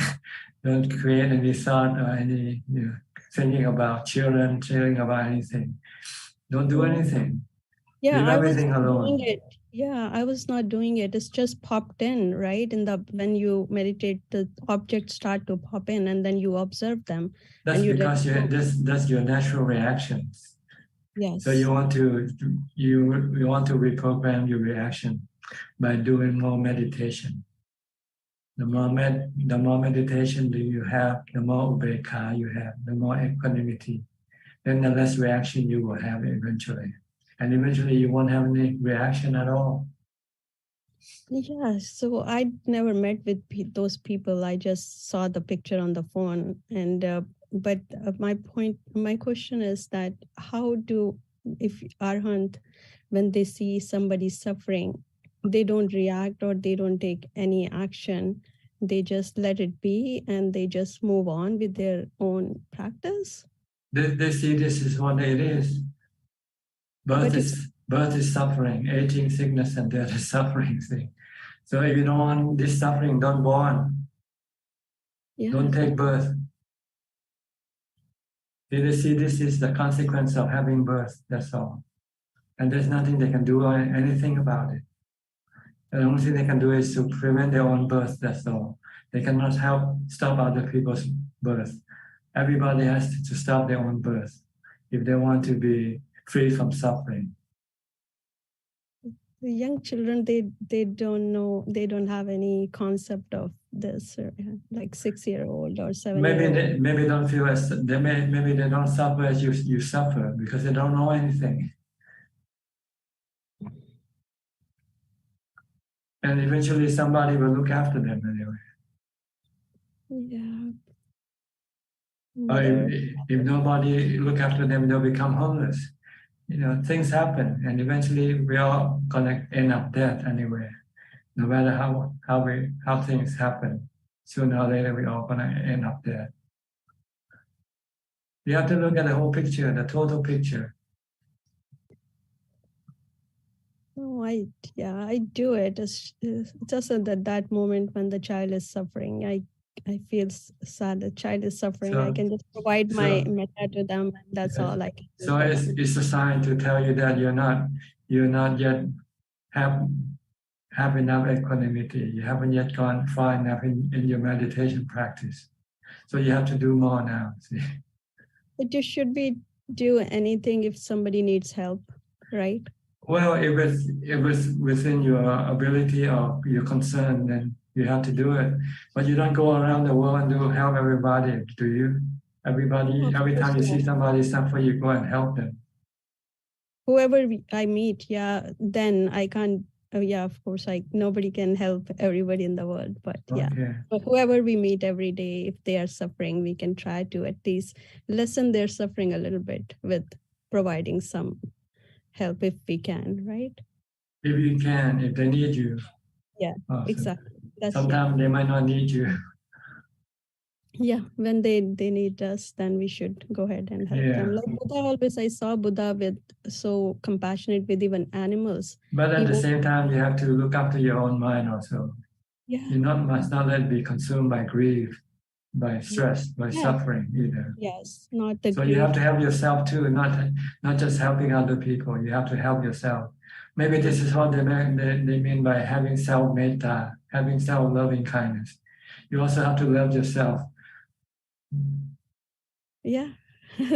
At the same time, if you can help yourself and also other people, then I think that's for me it's a correct practice because Buddha was like. So you first you must not feel sad first. You have to help yourself first. If you feel sad, you won't be able to do much. Yeah. When you are happy, you can do much better than when you are sad. Yes. Yeah. So that's what I try to do. I calm down and try to do okay now with the logical mind. What can I do to help these people if they need my help? Yeah. If you want to go higher, you have to take this as a lesson in birth. This is what you get when you're born. Yeah. Suffering. I hope everybody get these teachings because they are so beneficial for people, but not everybody gets it. And not everybody has this opportunity to listen to you or other teachers to come out of this suffering slowly. It's a long process, but it's beneficial. Thank you so much, Ajaan. Okay. I hope you feel better now. No, I am. That's the thing. The feeling comes, and then after I come out very pretty fast now. Because of the meditation, I come out with. But I just ask you why even this suffering comes, and it goes, but it comes. It goes, it comes. But then slowly, I think it becomes the steady line. Right now is this, and then it will go like this, maybe straight line. Yes. You need more work. You need more meditation. More because I'm teaching wisdom. 5 classes is overload work. I try to do 2-3 hours still meditation because I know if I'm teaching 5 classes, I should be doing at least 2-3 hour meditation. But it's work in progress, Ajaan. Okay, keep it up. Thank you. All right. Next, Sulan. Okay, we have about 8 minutes left, so you have to be quick now. Oh, okay. Yeah. Thank you, Ajaan. Happy Mahapuja Day to you. Sorry, can you hear me? Yes. Yeah. Oh, happy to see you again. Yeah, and happy Maga Puja Day. And I was reading about your post yesterday. Then I saw that you, I think the Facebook post, it was Amata Dhamma. I came across this term. Then I wanted to find out what does Amata means. Amata means everlasting, forever. Oh, okay. Eternal. Yeah. Eternal. Okay. Okay. And then I was also like trying to read up more because I felt really inspired by the post, the Facebook post. Then I found that it's from this Amata Dhamma book. Yeah. Then I think there was one phrase inside the passage. It says that it says, do we actually accept the Dhamma with our total mind and heart? So I just wanted to ask, like, how do we accept the Dhamma, the teachings with total mind and heart? You mean you do it 100%, commit yourself 100% to the practice? Oh, okay. 100%. Means you have to give up your work and everything and go and live as a nun. Oh. Oh, okay. Yeah. Maybe I haven't reached there yet. Yeah. Okay. Okay. Yeah. I have to move on now. Okay. Okay. Thank you, Ajahn. Thank you. I'll go to Rusli next. Rusli, did your friend from Indonesia came by this morning to the temple? Yes, Ajahn. She didn't mention your name though, but I saw the note she wrote. Oh, okay. She's very determined to see you and make Dana. Yeah, she came by herself, alone. Yes. Some of us call her Virya. Quite brave to travel alone. Yeah. In a foreign country. Where she can speak. Okay, thank you for your offering. My pleasure, Ajahn. You have anything to say or ask? No question, Ajahn. Thank you very much. And I'll go to the last person here who I cannot read your name. Viwa Ubasika Viwa. Where are you from? Please go ahead and speak. Hello? Cannot hear you. Something wrong with your microphone, maybe. Can you speak? Can you hear me? I guess not.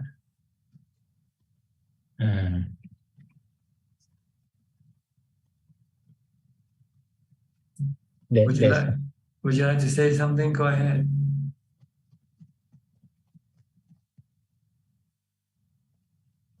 Subha Kumaro. There's something wrong with his mic. Okay. Well, I have to move on, okay, because we cannot communicate, cannot hear you. Try to check your mind and see if we can come back later or next time, because we're running out of time. We still might have some more questions from Facebook, which Kunjuk will help read for us. Kunjuk, is there any questions from Facebook? Namaskaran. We have 5 questions so far this evening. The first 2 questions are from Hemant Chawan. What is Sangha dosa? Please explain. I have read that it takes one to the 8th narka. Sangha dosa. Yes. I've looked that up, and it means that when you acquire bad habits from being around bad company. Yes. And so his question is that this takes you to the 8th narka, which means hell. Well, bad people will lead you to do bad karma. So if you do bad karma, then you go to the 4 undesirable realm of existence. And it depends on how bad your bad karma are. See, hell is the worst of your bad karma. Okay. The next question is, can you please explain what is samatha? Samatha means the practice of calming your mind. Samatha bhavana, calming your mind with the practice of mindfulness. Focus on an object such as your breath to prevent your mind from thinking about other things. If you can stop your mind from thinking, then your mind can become calm, peaceful, and happy. This is called samatha. The next question is from Pauline Soon. When in calm state without knowing the arising mind state, like when the mind and the body are joined together and the breathing is nice, then the defiled thinking arises. Is this because of the kilesa in our mind? It's the lack of mindfulness. When you don't have mindfulness, your mind can think and usually it's being driven by your defilement or your kilesa. So you have to keep practicing a lot of mindfulness in order to be able to stop your mind from thinking. The next question is from Yepto Yep. Namaste Ajahn. If an arahant dies after cremation, he immediately takes out the relics. Is it only an arahant who can take out relics after death? Well, the bones of arahants, some part of it will become relics. It looks like precious stones, they're small pieces. But for ordinary people like us, our bone will never turn into relics. The reason is that because an arahant has a pure mind, and this pure mind is supposedly purifying the body and cause some parts of the bone to become stone, become precious stone, and we call relics. So it depends on the amount of time of the mind being pure. If you happen to become enlightened today and you die tomorrow, then the pure mind won't have much time to purify the body. So it's unlikely that the body of that person the remain of that person will turn into relics, because there isn't much time for the purified mind to purify the body also. But if you become an arahant and you live for another 20 years, then the likelihood that your body, some parts of your bone has already become relics already. So when you die, when they cremate the body, then some parts of the bone will have relics attached to it, turn into precious stone. And Yepto is asking further that if someone gets a relic from a monk, is that person an affinity for the relic? No, it means it's something to remind you of the possibility that you can become an arahant. It's a message really to remind you that if you keep practicing, following the teaching of the Buddha, you can become an arahant. This is just a testimony of the fact that if you follow his teaching, you can become an arahant. That's all it is. It's just like a message. And the last question is from Liberty Lai. Can you please advise us on asava control on a daily basis? Sadhu. Asava is just another name of defilement. And you can control your defilement with mindfulness and wisdom. That is all. Okay. Yes. If you practice mindfulness and wisdom, you will eventually be able to control all of your defilements or asava. Okay, I think that's about it for today. That's all about the time we have. Thank you for your participation in this meeting. I hope you can benefit and help you advance in your practice. In the meantime, please stay safe, stay mindful, and keep on practicing. And if all goes well, I'll see you all at the same time next week. Thank you and goodbye. สาธุเจ้าค่ะ Thank you, Raja. Thank you, Raja. Thank you, Admin. Thank you. Amen, everyone. Bye. Good night, everyone. Bye. Good night. Boy, admin. Boy, thank you. Thank you. Thank you, admin. Thank you. Thank you, boy. Thank you, everyone. Bye, everybody. Bye.